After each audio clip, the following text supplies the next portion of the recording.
Hello students, welcome back. Today we're going to start by looking at the exit ticket from yesterday.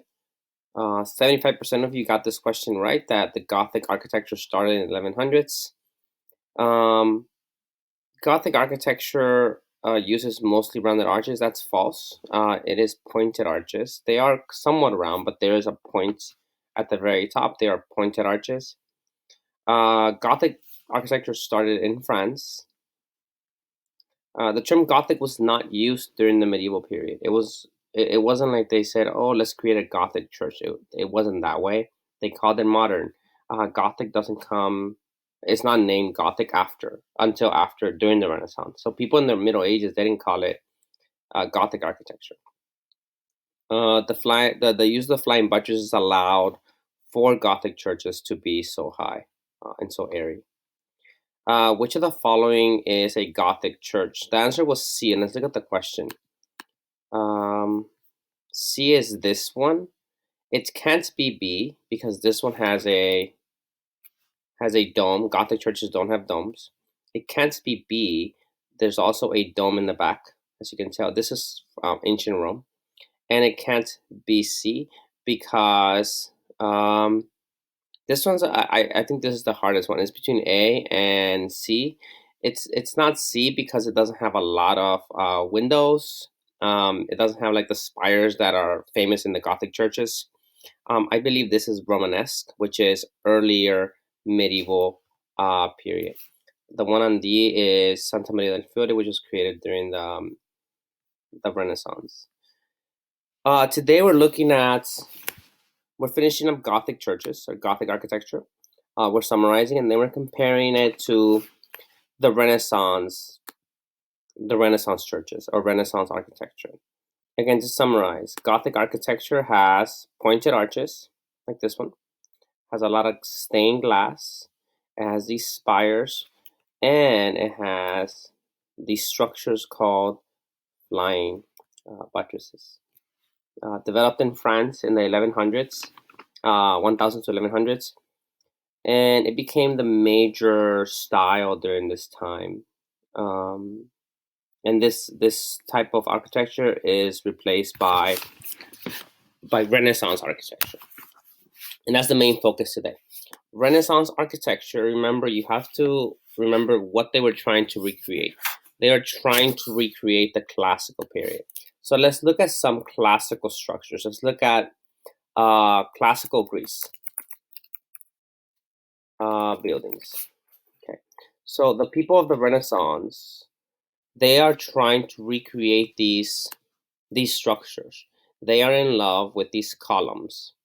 There's three types of columns you're gonna have to know, and I'm not sure if I'll be able to go into all of them today. But remember, these columns are very, very big in the classical period in Greece.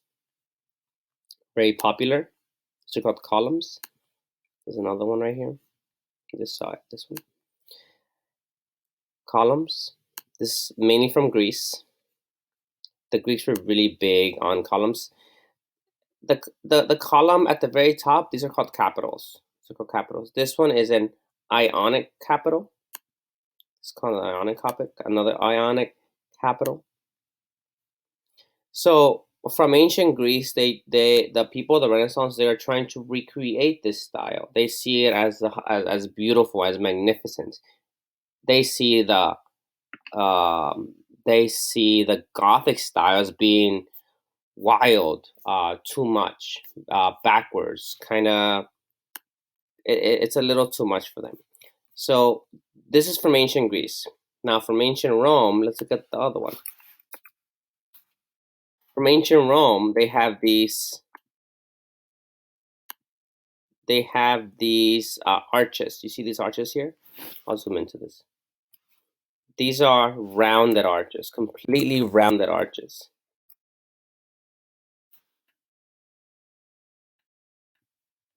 Completely rounded arches.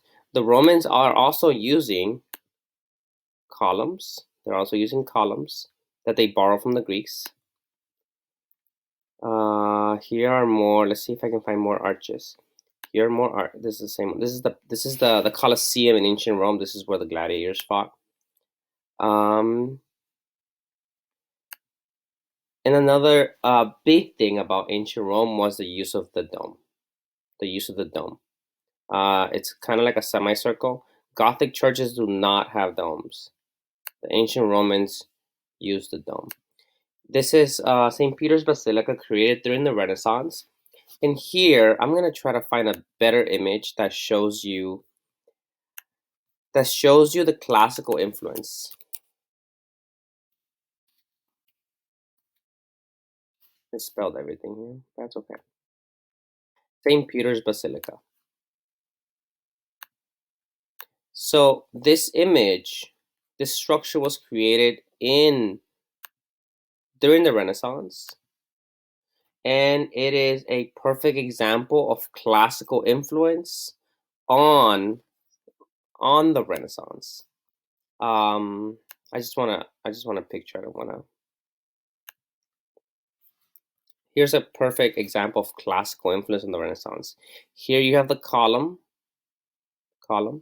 Here you have the arches. You see where the hand is, the arches. And finally, you have the huge, huge dome.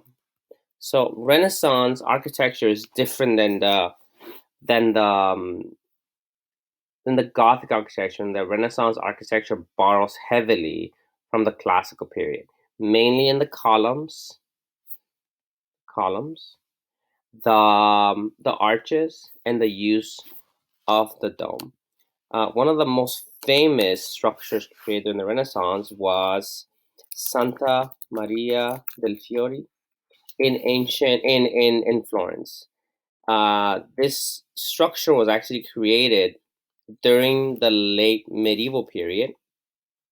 All of this created during the late medieval period, and it wasn't until the Renaissance that Filippo Brunelleschi, the first kind of like Renaissance architect, created or designed this dome. This is one of the largest stone domes in the world today. Um, let's look at. I mentioned the columns before. Uh, Classical columns, and there's different columns. This is Ionic. The middle one is Ionic. This one is, I believe, Doric, and this one is Corinthian. This one is Corinthian. So the people of the Renaissance used these styles in their buildings when creating their buildings. So Doric, Ionic, Corinthian. My dad actually, in our house in Los Angeles, he put these columns in our house, and it looks pretty neat. Again, Renaissance architecture was trying to recreate the classical period. They were heavily influenced by the classical period. They wanted to copy the classical period. They did not admire the the late medieval architecture, and they wanted to move away from it. And the way they moved away from it was by creating something that was completely different. You will continue. So you should have listened to this. There's a video that I want you to watch. There's a couple questions that I want you to answer, and then there's an exit ticket. The exit ticket is mandatory. Please take it. We're gonna finish this tomorrow. You will be assessed on this content, so please take it seriously. Please answer the questions in a complete sentence. I miss you all.